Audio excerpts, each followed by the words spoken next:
तलवारों की धारों पर इतिहास रचाया जाता है। जिस ओर जवानी चलती है उस ओर जमाना चलता है। रक्त रंजित गुर्जर आंदोलन ने गुर्जर समाज को कर्नल किरोड़ी सिंह भैंसला के पीछे तो खड़ा कर दिया, लेकिन इसने कई सवाल भी खड़े कर दिए हैं। आखिर में समाज को इस आंदोलन से क्या मिला? ईटीवी के खास कार्यक्रम आमने सामने में आज हमारे सामने हैं इन्हीं सवालों का जवाब देने के लिए कर्नल किरोड़ी सिंह भैंसला। भैंसला साहब, इतना बड़ा आंदोलन चला, शायद राजस्थान के इतिहास का इतना रक्त रंजित आंदोलन, पहला आंदोलन था। समाज को क्या मिला, आपको क्या मिला? देखिए, इतिहास बनने की बात तो बात की है। पहले मैं ये कहना चाहूंगा कि जब हम पीछे मुड़ के देखते हैं तो आज से तकरीबन 7 साल पहले एक आइडिया, एक विचार आया। जिन लोगों में मैं पैदा हुआ, जिन लोगों के साथ बड़ा हुआ, उनकी हालात जब मैंने देखी तो ऐसा महसूस हुआ कि क्या हम सही मायने में आजाद हैं, स्वतंत्र हैं। जहां जिस समाज में, जिस देश में समझ लीजिए आदमी डिग्निफाइड सांस न ले सके, उसको अवहेलना, नेग्लेक्ट ही मिले, तो क्या एक आदमी जो उनमें है, जिम्मेदार है, जिसने थोड़ा बहुत कुछ सीखा है, देखा है, उसके दिमाग में, उसके दिल में एक ज्वालामुखी फूट पड़ता है कि अगर हमने इन लोगों के लिए कुछ नहीं किया तो what are we worth for. मुझे प्रेरित किया। कर्नल साहब, सवाल ये उठता है, जिस समाज की आप बात कर रहे हैं तो उसमें गुर्जर ही नहीं, बाकी सारे लोग भी उन्हीं स्थितियों में हैं, तो आपने गुर्जर समाज के ही उत्थान का क्यों जिम्मेदारी उठाई? देखिए, जहां तक गुर्जर समाज का सवाल है, मैं ये मान के चलता हूं कि गुर्जर समाज को यदि मैं एमबीसी कहूं तो कोई अतिशयोक्ति नहीं होगी। एमबीसी का मतलब मोस्ट बैकवर्ड क्लास। यदि आज कोई इस देश में सबसे अधिक पिछड़ा हुआ है तो गुर्जर समाज है या गाड़िया लोहार है। आप जाके देखिएगा, उनके घरों में जाके देखिएगा, उनकी हालत देखिएगा। पिछले 60 साल से, आजादी के 59 ईयर्स हो गए, 59 साल, 59 साल में पूर्वी राजस्थान में एक महिला एमबीबीएस डॉक्टर नहीं हो सकी गुर्जरों की, एक आईपीएस नहीं हो सका गुर्जरों का, एक सीएमओ नहीं हो सका गुर्जरों का, एक कोई मजिस्ट्रेट नहीं हो सका गुर्जरों का, जज नहीं हो पाया। तो क्या आप मानते हैं कि सारा... मेरी बात सुनिए पहले आप, जो मैं कहना चाहता हूं, ये सब बातें जो है थ्योरेटिकली तो डिस्कस की जा रही हैं, लेकिन इनके पीछे जो सबसे बड़ा रहस्य है कि ये सब जो है गरीबी के कारण, पिछड़ेपन के कारण, उनको अवसर न मिलने के कारण हुआ है। पर कर्नल साहब, आपका भी तो परिवार है, आपके 2 बच्चे हैं, कर्नल है सेना में, आपकी बेटी इनकम टैक्स ऑफिसर है, बड़ी पोस्ट पे है, तो आप उदाहरण है। क्या आप काफी संपन्न परिवार से थे जो इतना आगे बढ़ गए? अपवाद सब जगह होते हैं, ये मैं मानता हूँ, लेकिन जब आप सबको देखते हैं तो ऐसा मुझे महसूस हुआ कि जो दूसरे लोग हैं हमारे साथ, एक सिक्के के 2 पहलू हैं। 47 से पहले, सन 47 से पहले, आजादी से पहले जैसे हम थे ऐसे ही वो लोग थे। ये आरक्षण वो सीढ़ी है जिससे वो लोग कहां पहुंच गए, ये लोग कहां हैं। कभी आपने सोचा है ये बात?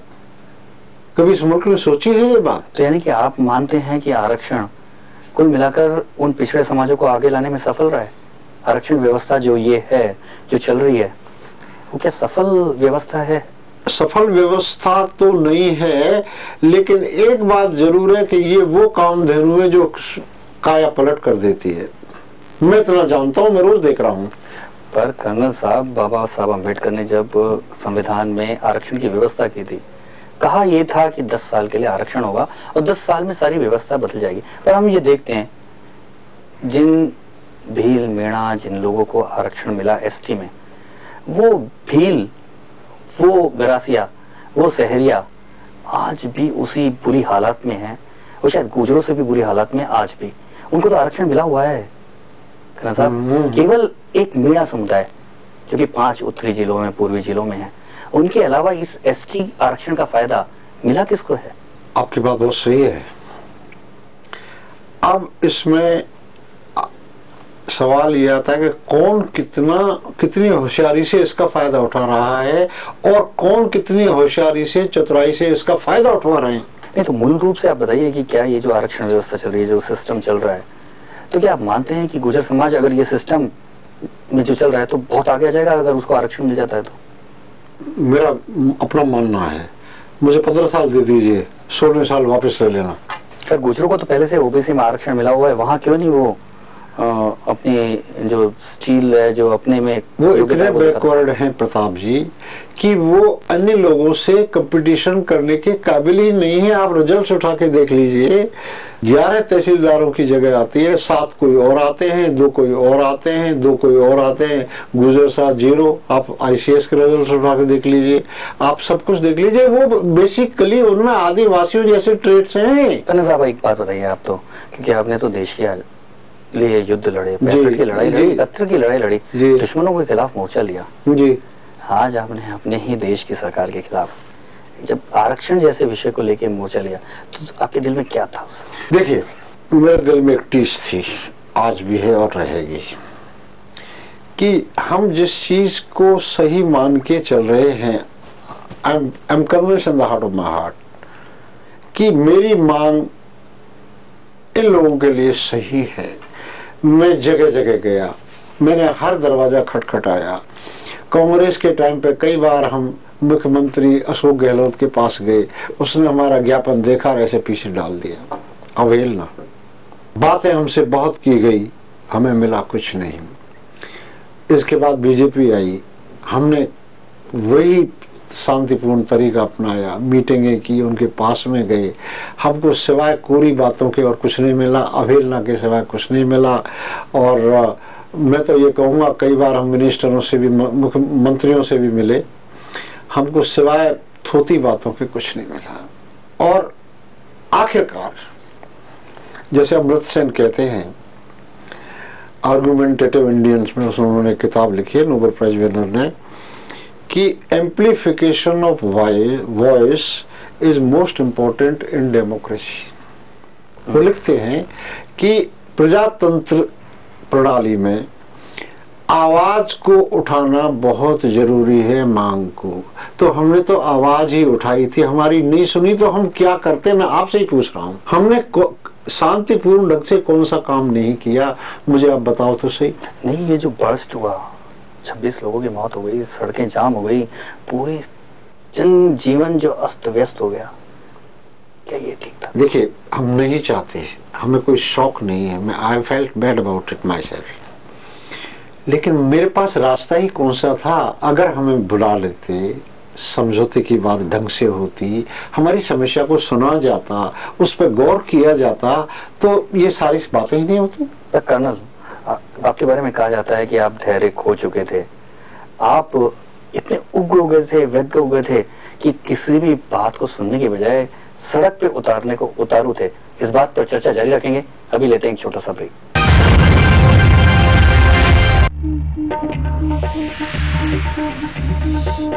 समुदाय में हर जगह, पूरे राजस्थान के कोने कोने में आग लगी हुई है।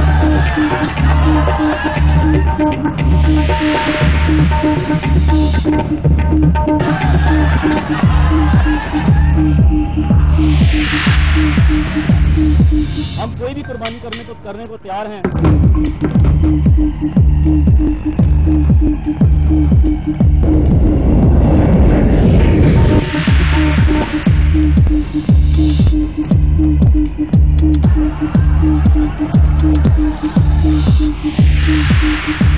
राष्ट्रीय समाचार रोजाना सुबह 8 और दोपहर 2 बजे। नए कलाकारों का जोश, मंचे हुए कलाकारों के बीच धरती धोरारी होगा फैसला एक साथ कई राउंड में। वो लोकगीतों का राउंड,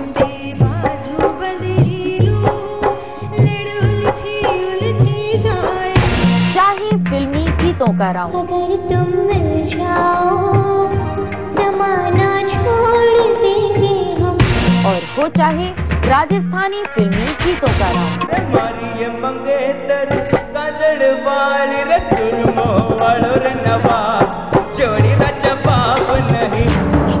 इन सभी का एक ही मंच, एक ही सुरीला स्थान, सुरीलो राजस्थान, हर रविवार रात 10 बजे सिर्फ ईटीवी राजस्थान पर। ब्रेक के बाद आमने सामने में आपका एक बार फिर स्वागत है। आज हमारे बीच हैं गुर्जर आंदोलन के नायक कर्नल किरोड़ी सिंह बैंसला।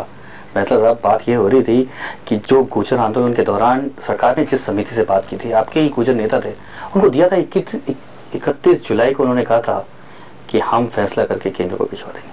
तो क्यों नहीं 31 जुलाई तक आप वेट कर सके? क्यों 1 महीने पहले ही आपने डंडा रोक दिया?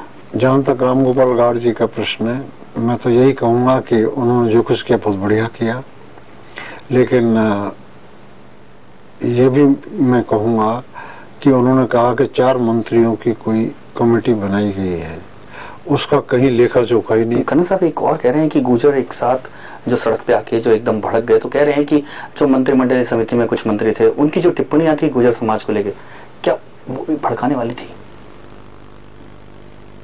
No comments. कर्नल साहब, आज क्योंकि ये सवाल है, क्योंकि जब हम सरकार की जिम्मेदारी तय करने को बैठे और कहा यह जा रहा है, तो आप उस आंदोलन के नायक हैं, गुर्जर समाज क्यों भड़का?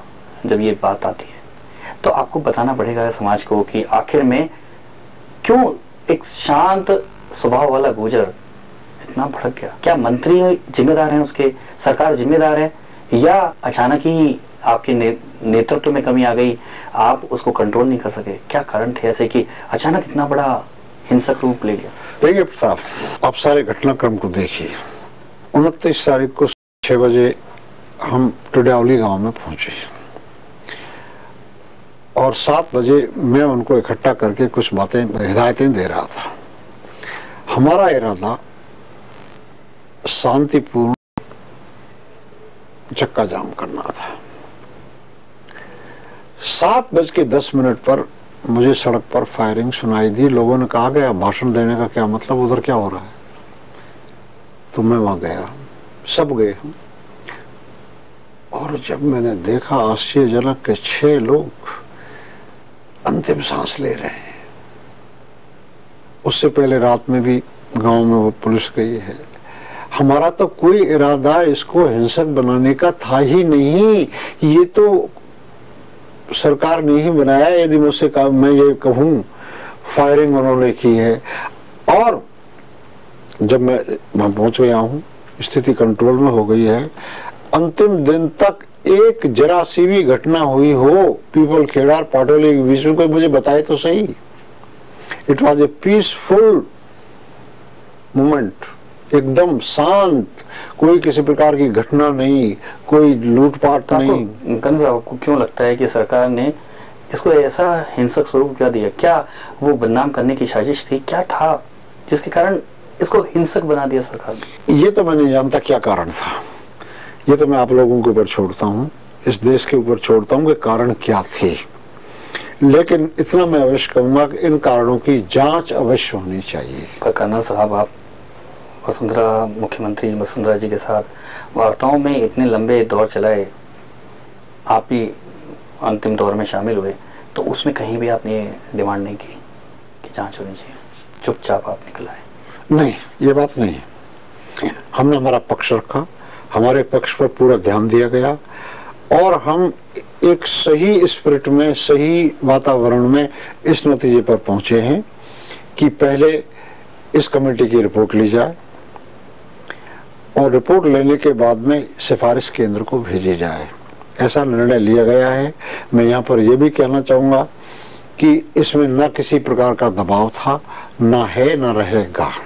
पर कर्नल साहब, ये जो मसौदा था, जो 6 दिन तक बातचीत के बाद तय हुआ, ये तो पहले दूसरे दिन भी यही बात थी, और पहले भी जो बात हो रही थी वो यही बात थी।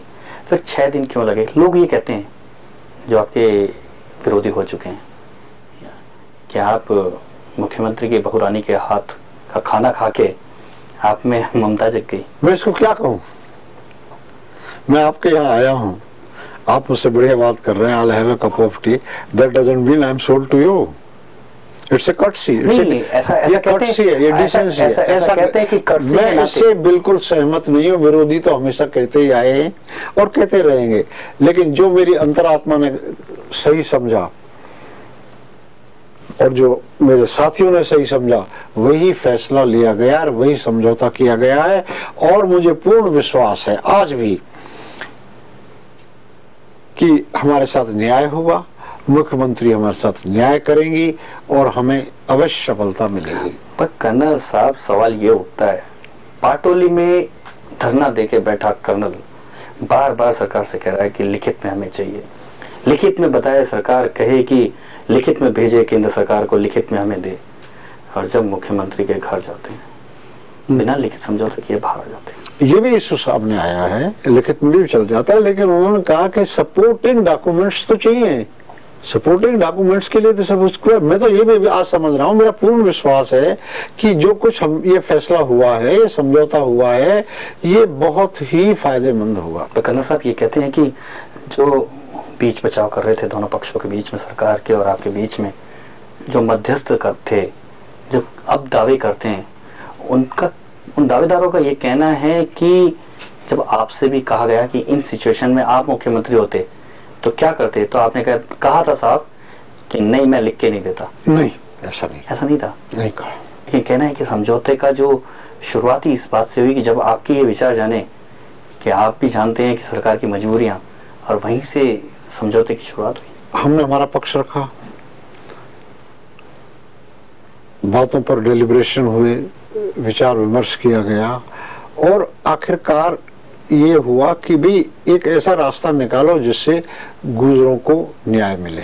इस आंदोलन के दौरान बैसा साहब एक बात जो बार बार जो देखने में आई और पूरा समाज ने देखी, सरकार ने देखी और आपके गुजर समाज ने भी देखी, और ये है कि कर्नल बैसला का फैसला बराबर ऐसे बदलता रहा जैसे भैंस की पूंछ, किसके पड़ जाए कोई पता नहीं लगे। इस पर चर्चा जारी रखेंगे, अभी लेते हैं एक छोटा सा break.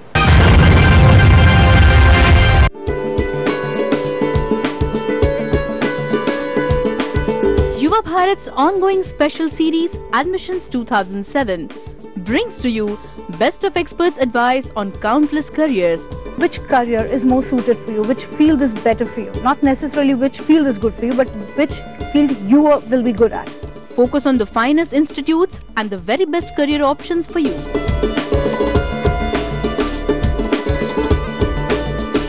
Just be informed and be aware before you decide your goal. If you get up one more time then you fall, then you will definitely make it through. Remember that. Watch Yuva Bharat. Each episode brings you something special. युवा भारत सोमवार से शनिवार सुबह 9:30 बजे। Break के बाद आमने सामने में आपका एक बार फिर स्वागत है। आज हमारे बीच हैं गुजर आंदोलन के नायक कर्नल किरोड़ी सिंह बैंसला। बैंसला साहब, ये बार बार कहा जाता है कि आपका जो निर्णय है वो बार बार, आप काफी मुलायम हृदय के हैं, आपके ऊपर जो दबाव बना देता है आप वैसा निर्णय ले लेते हैं। मैं अपने जो मेरा ध्येय था, मेरा उद्देश्य था, उस पर मैं अटल था, अटल हूँ और अटल रहूंगा। साहब, सरकार और बाकी समाज तो आपकी इस फैसले से काफी सहमत है कि जातीय तनाव के हालात में जो भी आपने निर्णय लिया उससे कम से कम शांति तो हुई, लेकिन ऐसा कहा जा रहा है कि कुल मिलाकर ऐसी परिस्थितियां बन गई थी कि मीणाओं का इतना ज्यादा दबाव हो गया था, तो आप नहीं चाहते थे कि जातीय तनाव हो। और उसमें मैं आपको ये कहना चाहूंगा कि न मैंने मीणाओं के दबाव की उस वक्त परवाह की, न मैं आज करता हूं। उसका कारण कि मेरी मांग वाजिब है, जस्ट है, और इसके लिए मैं कन्विंस्ड हूं। हमने, मेरे आदमियों ने, गुजरों ने, मेरी समाज ने कभी इस बात की परवाह नहीं की है कितनी एट्रोसिटीज हुई लाल सूट में, क्या हुआ है लाल सूट में। नहीं, वो तो सब पूरे समाज ने देखा, सरकार ने देखा, पूरी जनता ने देखा है कि किस तरह से बार बार आप कह रहे थे कि देश हित के लिए हम कोई भी सैक्रिफाइस करने को तैयार हैं, लेकिन जब आप समझौता करके बाहर निकले जी, तो कुछ मीणा नेताओं का जश्न और सरकार के कुछ मंत्रियों का उस पर नृत्य, वो आपको क्या लगता है? मैं यही कहूंगा कि मुझे उन पर तरस आ रहा था। अच्छा, डांस अच्छा नहीं लग रहा था? डांस अच्छे की बात नहीं, तरस आ रहा था, तरस, पिटी। आपने देखा था वो डांस? मैंने सुना था, देखा नहीं, कह रहे थे लोग। पर आपकी अभी जो पुष्कर में पंचायत हुई उसमें साफ तौर पे कहा गया, यहाँ तक कि मुख्यमंत्री से नैतिक आधार पे इस्तीफा भी मांगा गया। तो क्या लगता है कि गुर्जर समाज तो क्योंकि संतुष्ट नहीं है, जो आपके कुल मिलाकर जो आशा है इसको लेकर, उनका मानना है कि नहीं हमारे साथ धोखा हो रहा है, और ऐसा कहते हैं कि जो कुल मिलाकर आपके समझौते के बाद जो हालात बने उसको लेकर वापस असंतुष्ट हुआ है समाज। देखिए, जहाँ तक व्यक्तिगत विचारों का सवाल है और बात कहने का सवाल है, ये प्रजातंत्र है, इसमें किसी के ऊपर कोई कंट्रोल नहीं, आप मुझसे चाहे जो प्रश्न पूछ सकते हैं। अच्छा बैसला साहब, एक बात बताइए कि जिस तरह से बीजेपी ने और सरकार ने आपके गुर्जर विधायकों के खिलाफ कार्रवाई की, वो क्या लगता है आपको?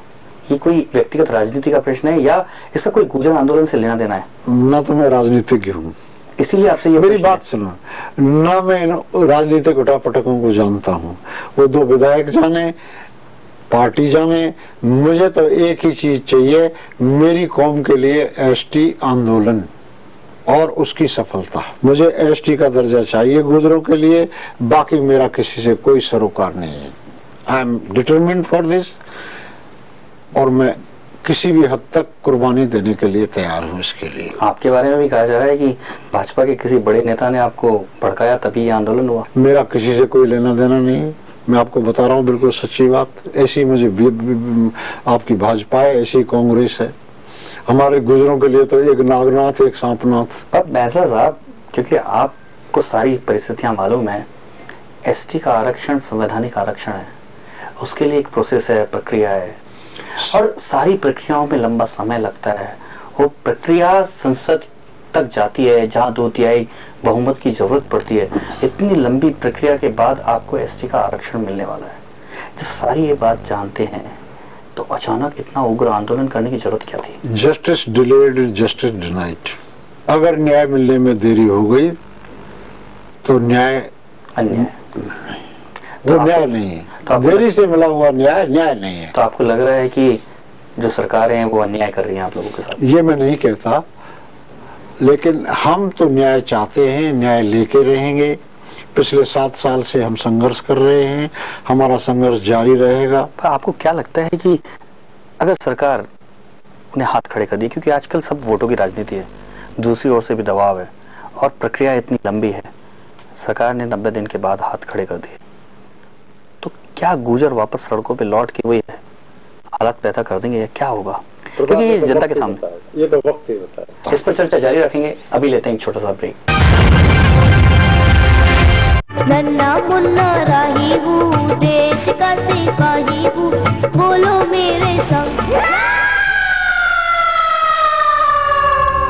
खुले बोरवेल यानी मौत को बुलावा, पानी की तलाश में सपनों का खून, मौत के गड्ढों को खुला मत छोड़िए, इन्हें ढक दीजिए, बंद कर दीजिए, क्योंकि हर बच्चे की किस्मत प्रिंस जैसी नहीं होती।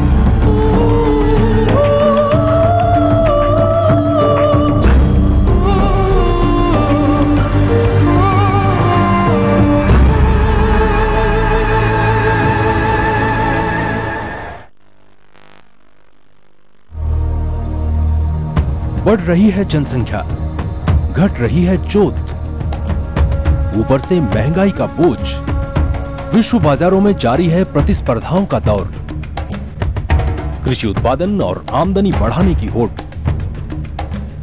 हम बताते हैं आपको कैसे करें कम लागत में अधिक उत्पादन। उन्नत बीज, नई तकनीक और विविधीकरण से बनाए संपूर्ण, समृद्ध और खुशहाल भारत। अन्नदाता देखिए हर रोज सुबह 6:30 बजे। ब्रेक के बाद आमने सामने में आपका एक बार फिर स्वागत है। आज हमारे बीच हैं गुर्जर आंदोलन के कर्नल किरोड़ी सिंह बैसला। कर्नल साहब, आपकी इसी जो जिद है इसके कारण कहते हैं कि कर्नल साहब बड़े इस मामले में उगरे। हिंडौन में भी इन्होंने डंडा रोक दिया था। और बार बार सरकार के जो लोग हैं, जो आपके विरोधी हैं, वो ये कहते हैं कि हिंडौन में ही अगर कर्नल साहब को रोक दिया जाता तो पाटोली नहीं होता। अब ये तो उनकी सूझबूझ है। मैं तो अभी भी कह रहा हूँ कि जो आदमी अपने हक के लिए डेमोक्रेसी में लड़ना नहीं जानता, उसको डेमोक्रेसी में रहने का कोई हक नहीं है। यदि मैं वाजिब हूँ, सही हूँ, हमारी मांग सही है, तो हमें कोई नहीं रोक सकता। क्यों केवल एक ऐसी अंधे आरक्षण की गली की ओर पूरे समाज को मोड़ा जा रहा है? क्यों नहीं आप जैसा नेता जो आगे बहुत पढ़ा भी है, जिसने आगे नेतृत्व भी किया है, वो क्यों नहीं गुर्जर समाज को अपने पैरों पे खड़े होने की भी सीख देता? केवल सरकारी सहायता पे ही आगे बढ़ने की बातों के लिए आंदोलन में उतार देता है। देहात में, रूरल एरियाज में ऐसी कौन सी समाज है जो बगैर सरकारी मदद के आगे बढ़ी है? मुझे बताओ। तो कर्नल आपसे तो अपेक्षा है, क्योंकि आप खुद आगे बढ़े हैं, आप भी उसी देहात से आते हैं, आप भी उसी पिछड़े परिवार से। मैंने पहले कह दिया, अपवाद सब जगह होते हैं। तो जब बाय एंड लार्ज आप देखिए, एक गुर्जर परिवार के पास में अब सर्वे होगी तो आपको पता चलेगा, अनइरिगेटेड लैंड 3.5 बीघा है, शिक्षा का कोई स्तर नहीं है, रीति रिवाज, आपके टोटम्स, आपके जितने सारे, मेरी बात तो सुनो आप, मुझे सुनो तो सही।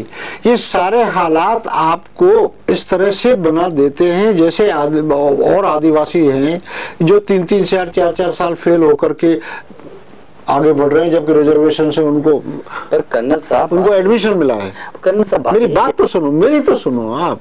हालात, ट्रांजिशनरी हालात आदमी को इंटेलिजेंट और डिलीजेंट बनाते हैं। उनके हालात देखिए, उनके घरों का वातावरण देखिए, जहाँ पर पढ़ाई लिखाई की नाम ही नहीं है। उनको जब तक सरकार सहायता नहीं देगी, उनको हेल्प नहीं करेगी, वो आगे नहीं बढ़ने वाले। गुर्जरों को स्पेशल रिजर्वेशन की जरूरत है, ऐसा मेरा मत है।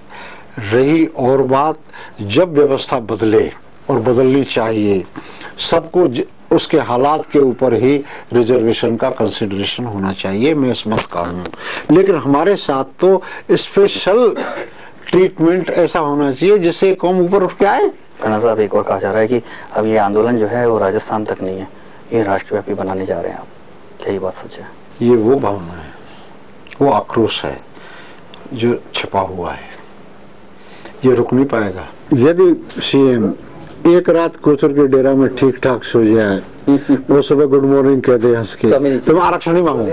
यानी कि कुल मिलाकर आपका ये कहना है, अब याचना नहीं रण होगा, संग्राम महाभीषण होगा। आज थे हमारे साथ गुर्जर आंदोलन के नायक कर्नल किरोड़ी सिंह बैंसला। अगले हफ्ते फिर मिलेंगे एक और हस्ती के साथ।